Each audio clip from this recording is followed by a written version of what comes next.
Welcome into the Bruce Arians Show. Casey Phillips here with head coach Bruce Arians. Now having had a chance to look back on that game a little bit, what do you feel like is the story of it as you look at the narrative that ended up making that game to where I know you were very displeased with the result, the way the team played. What stands out to you now? Yeah, just looking back at the preparation from Monday to Friday, couldn't have been any better to go out and play the way we played. So something happening between Friday and game time and not playing. There were about 8 minutes in that game that we played with great passion and energy and dominated. 52 minutes we did. So why? Let's get it fixed. Yeah, so what are the things, something like that is kind of intangible? You know, what is the role now you have as the head coach in figuring that out, and how do you try to diagnose something like that when, like you said, it seemed like by all accounts the preparation was what it was supposed to be? Yeah, I would have lost my paycheck because I would have bet it all on that we were going to play really, really good the way we practiced all week. So, it's an individual thing, you know. It's a shame because Devin played outstanding. I mean, he had his best game in a year, and he played the way it's supposed to be playing. And but too many penalties. The dumb stuff is still there. The mental errors and the penalties. I consider it a fumble when they call it an interception. When Tom throws a perfect ball to Jalen and it pops up and they catch it. Those things can't happen. The first 12 plays of the game were just awful. And so now, looking especially offensively, like you mentioned, the beginning, that slow start, it did seem like first half versus second half, there was some improvement on the offensive side. I mean, I know it was only the second time this season that we've been shut out in the first quarter, only the fifth time. There hasn't been a first half touchdown since Brady arrived. But then second half, there were some times it felt like the offense got the momentum going. What did you see as the difference, particularly in the start versus those times that it felt like the clicking started? Yeah, the defense, came out and got a good 3 and out. We get good field position, decent punt return, touchdown. Every time we scored, we allowed them to go score. And the last time, it was 10 minutes off the clock. I think had we got the ball back, offensively, we were playing good enough to go win the ball game. We just didn't do it defensively. We didn't get off the field. And you talked about the one interception that essentially was kind of a fumble. But what about the other one and just overall what those 2 interceptions ended up meaning at that point in the game? Yeah, I mean, it's critical. We gave them 13 points to start the game with a field position like that. And the first play of the game, we jump off sides. And, the quarterback gets hit hard on the first third down. We don't block our guys. So we couldn't have played any poorer to start that game offensively in those first 12 plays. And, the second one was just a ball he's trying to throw to Mike, and it goes over top of him, and it's tight coverage. But, those happen. But the one to Jalen's inexcusable. And Jalen, I believe, had the 29-yard catch on one play, and then of course that fumble, the 2 kind of big memorable plays of the game for him. What was your message to him after the game, and what did you think of having those 2 kind of very, very different competing plays? And I like the way he bounced back. I mean, he came back, made a big play, did a good job in the return game. He was able to go on and play really well after that. And I noticed you guys won the coin toss and chose to take the ball. Was there something to that if you wanted to get the offense going early? And how do you tend to make those different decisions of when you decide to defer and when you decide to take it? A lot's who we're playing. And we felt like I really thought the way we practiced, we were going to come out and light it up offensively quickly and put them and make their young quarterback play from behind. And we did just the opposite. And Chris Godwin, I know when you talked about how well everybody practiced, he's a guy that didn't really even get a chance to practice very much this last week. Take us through the process of what you'd known about the injury and when the decision was made to play him, and then just how he performed off of very little practice. Yeah, we kept him off of that foot for 10 days, and then he went out Friday and looked pretty good, and it didn't have any residual effect on him. So he was good to go and played pretty solid. And when you've been without AB a few games now, what do you see that the offense misses without him, and just the different ways of what has worked and what hasn't in terms of making up for that? Yeah, the number 3 receiver, whoever it might be, whether it's Tyler, BP, whoever it is right now, needs to step up. Jalen, where Antonio is a number 1, but he's a third option sometimes. But when he gets singled, he's going to win. Those guys are getting singled; they got to win. And tell us about Mike Evans' game, of another one where he wasn't necessarily going to be targeted as often. Take us through what the defense was doing to take away him a lot, but then what did work really well on that 40-yard touchdown to him. He got single coverage. Yeah, it's a beautiful thing, isn't it? Three times in the game he got singled, and we got him on that one. So it's just a matter of holding the ball. When he's doubled and they're rotating zones, it takes a little bit longer to get down the field. And we had him open a few times. We just got it out of our hand fast and took an underneath throw. So I would have liked to see Mike get some more targets in that game. And were you aware that he had tied the franchise record that Mike Allstott had set of 71 touchdowns as a Buccaneer? And just when you hear that, what that brings to your mind in terms of the fact that that is the record and how long we thought that would potentially stand, what that means about Mike and this franchise? Yeah, he's always there. He's available and he's fantastic. And, it's a credit to him, and he's a great, great player. And you mentioned getting it out of Tom's hands quickly, and maybe it just seemed overall, lots of little screens and check downs and a lot of short yardage passes other than the 40-yarder to Mike. So what was it that Washington was doing or that maybe we weren't doing that caused it to be a little bit less of a shots down the field kind of game? Yeah, I think when our quarterback gets hit early, he's not going to hold it very long. And they had That's how you make it 20 years in the league. That interior pressure, our interior guys, we busted an assignment on a third down on a blitz up the middle and had to throw it away. And those are the type of errors that are just driving me crazy. And how about Ronald Jones not getting really any touches in the game? What was the reasoning behind that and it being such a heavy workload for Fournette, not only in the run game, but also getting him so involved in being the highest targeted guy in terms of the receiving game as well? Yeah, with only 42 offensive snaps, there's not enough to go around. And it was one of those things for Rowe. And I felt Rowe was going to run really well in that game, but we just didn't have the ball long enough. And I know that Cam Brate got his first touchdown of the season. So overall, what worked on that play, and then just what are you hoping to see from him to maybe get a few more of those on the stretch? Yeah, good execution. We sold the run really, really hard, and it was a run pass option, and Tom got the right look, and Cam's open. And unfortunately, Ryan Suckup did miss that one extra point, but I wanted to hear just kind of overall some of the special teams play from him to Bradley to the return game to the coverage teams. How did you feel about their participation? Yeah, I thought we were very, very physical, and our kickoff coverage was outstanding. Grant Stewart and Kevin Minter both had big hits, and punt coverage was solid. Jalen did a good job in the return game, and our kickers can kick better. It's a very critical extra point, being down 3 and then being down 4 in the fourth quarter. So I do not expect that to ever happen again. And Bradley, he punted good. And that one ball, he should have put it inside the 10. So they can both kick better. All right, well, we still have more coming up here on the Bruce Arians Show, talking more about that game against Washington and looking forward to the Monday Night Football game. We'll see you in a minute.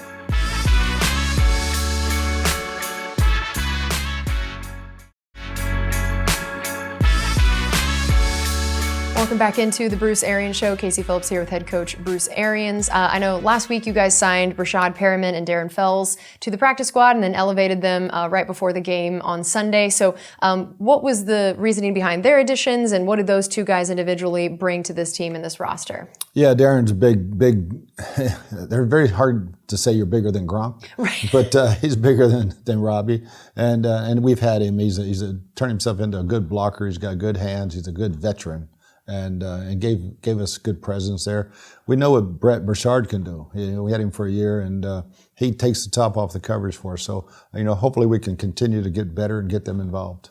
And then in terms of some of the injury situations that have led to adding guys, like that where you guys stand in terms of the progress of now, Scotty Miller has come back from being on the IR, Sean Murphy-Bunting. They're both able to be back at practice, where their progress has been now that you've gotten to see them out on the practice field a little bit, and how close they could be to not only coming back, but being contributors on a Sunday. Yeah, I think they're both real close. And, the thing with Scotty, it's just a matter of getting him or Burchard up, getting them active on Sunday. And so it's just a matter now of those guys, Sean especially, get another good week of practice using that arm.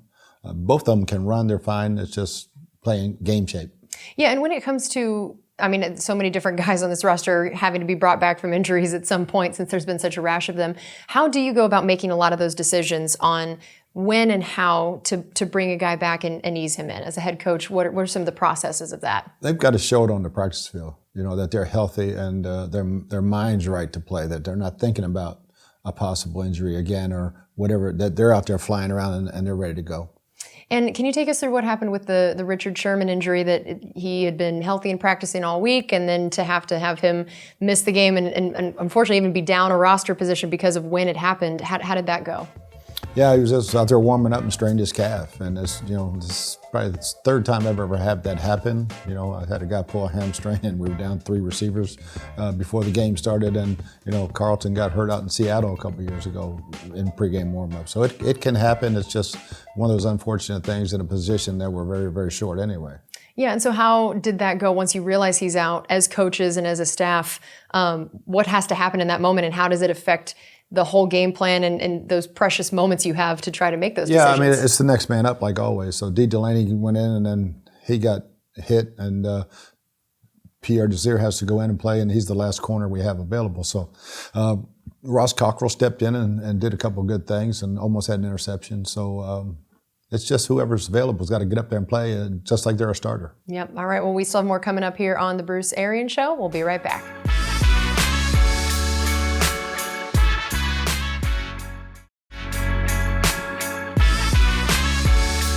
Welcome back into the Bruce Arians Show. Casey Phillips here with head coach Bruce Arians, continuing to talk about that game in Washington. I know we mentioned a little bit earlier about not being able to get off the field, but third down conversions that the defense allowed. What did you feel like contributed to that? And was it just sort of a coincidence on what plays they were giving up, or was there something specifically on third down that was happening? Yeah, we had 5 sacks. We didn't have enough on third down, and they did a great job of playing the game. They had 10 and third 1-5. So they played their game. Our first and second down defense wasn't good enough, and to allow them to play all the short yardage third downs, and they made, I think, 8 of those. So again, missing a tackle here or there on a 3rd and 2, but just overall wasn't good enough play to win the game. Yeah, and specifically that last drive, 19 plays, 80 yards, almost 11 minutes off the clock. What specifically that drive went wrong? And I'm sure you never imagined you wouldn't really be getting the ball back when that started. Oh, there's no doubt. It was just a matter of when are we going to get it back. Yeah. Was it 7 minutes? Was it 5 minutes? Then we had to start using our timeouts, and we never got it back. So, it was very, very frustrating to watch on the sideline. And again, we let them stay in all those third downs in short yardage, short down in distances, and because we were giving up too much on first and second. And I know everyone probably collectively held their breath along with you when Vita went down with an injury. Do we have an update at this point of what his prognosis seems to be? Yeah, it looks pretty good. I think it's a bone bruise and maybe a slight MCL. So we don't know yet. We'll see. He's a very tough guy, so we'll see about his availability this week, but hopefully next week. Well, I'm sure it gives you confidence seeing how well he was able to come back last year, to contribute down the road in the Super Bowl, to when you know that a guy knows how to come back from an injury. Does that give you some confidence in those situations? Yeah, and he's had this one a couple of times, so he knows what it's like. And I think Vito, he'll do everything he can to get back out there. And overall D-line performance, what did you see, the good, bad, and ugly from them from the game? Well, the ugly was jumping off sides twice on 3rd and long and making it 3rd and short. That just can't happen. And one was we gave him a first down. But overall, I thought Vita played good, Nacho played good. Sue had his normal game, but it wasn't good enough. We didn't play, our front 7 just didn't play gap control defense like we're supposed to. You did mention that Devin had a great game. What did you see as the difference to have him make some of those splash plays that he's so well known for? Because I'm sure have been a lot of games where he's been, maybe where he's supposed to be and making some good plays, but the splash ones, it felt like, are what he had been missing this year. Yeah, Todd did a good job this time. We had some good blitzes for him, and he just sideline to sideline, 14 tackles and how many assists and 2 sacks, and it should have been a game player of the week type game, but we got to win the ball game as a team, and we didn't have enough guys playing with his passion and energy on defense.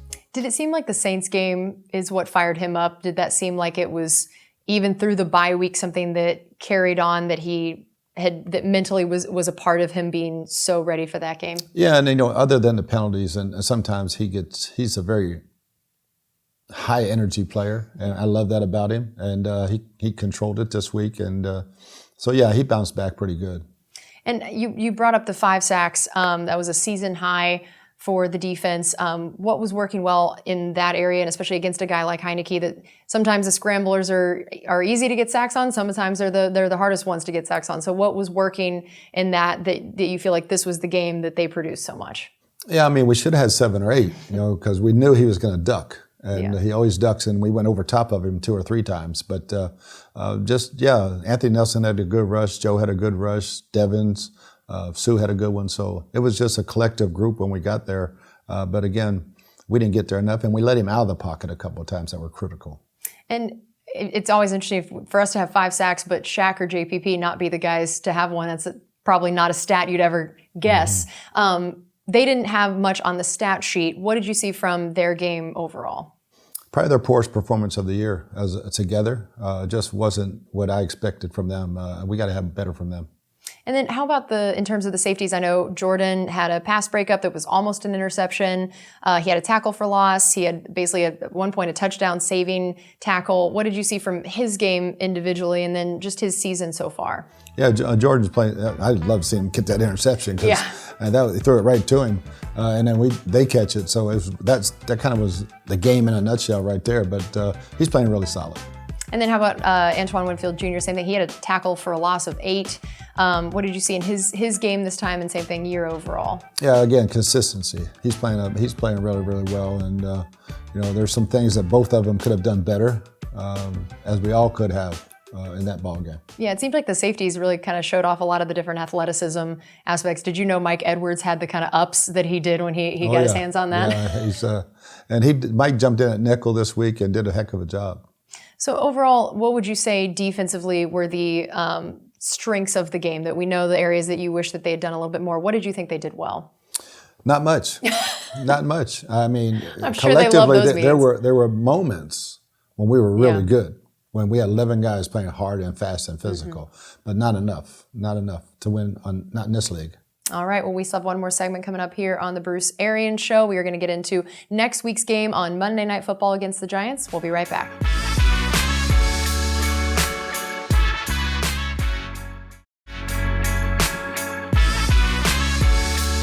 Welcome back into the Bruce Arians Show. Casey Phillips here with head coach Bruce Arians. Going into a Monday night game, we know that football, you guys are creatures of habit. You want to have the same schedule every week, but at least it's a little better to get an extra day than it being a short week on a Thursday. So on this side of Monday Night Football, how does that change what you guys do, having that extra day and a half-ish? Yeah, we'll use that bonus day on a Wednesday. Look at some of these guys who might be back and who might not be back. Look at them practice full speed. Everybody else probably be in a walkthrough. Just get a head start on the Giants, and they're playing really well right now. Yeah, so tell me, how about we start offensively for them, the things that you've seen this year and maybe even since playing them last year of what you've seen consistently that you guys are going to have to prepare for? Well, they're a different team when Saquon Barkley's playing, and they have all the guys. When they have all their weapons, they're pretty daggone good offensively. And Kadarius Toney, he's a threat, but Barkley, it starts and ends with him mostly, and because he's a receiver. Much like Antonio Gibson last week, he could come out of the backfield and run routes, and he's a mismatch for people. So we're going to have to tackle a lot better and get after Daniel Jones, who's playing really well. He played a great game down in New Orleans this year. And how about on the defensive side of things for them? Outstanding against the Raiders. You see them getting better and better. Their front seven's outstanding, especially that interior line. Their young corners playing good. So they're really starting to put it together defensively. So this is going to be a heck of a challenge for us. And in terms of primetime games, I know that last year the game against the Giants was one of the examples of how the team just hadn't played up to the standards you guys had for them on a lot of the primetime games. There was talk that maybe a lot of it was just a coincidence.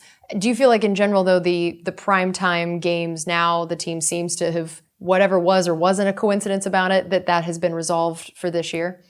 Oh, no, definitely. The fans help a bunch. Mm-hmm. The primetime games last year weren't primetime. Yeah. I mean, it was really spooky driving into the Giants Stadium last year, and there was nobody in the parking lot, nobody at the game for Monday Night Football. So, the fans, and hopefully we have a ton of fans out there raising Cain, and we play to their expectations.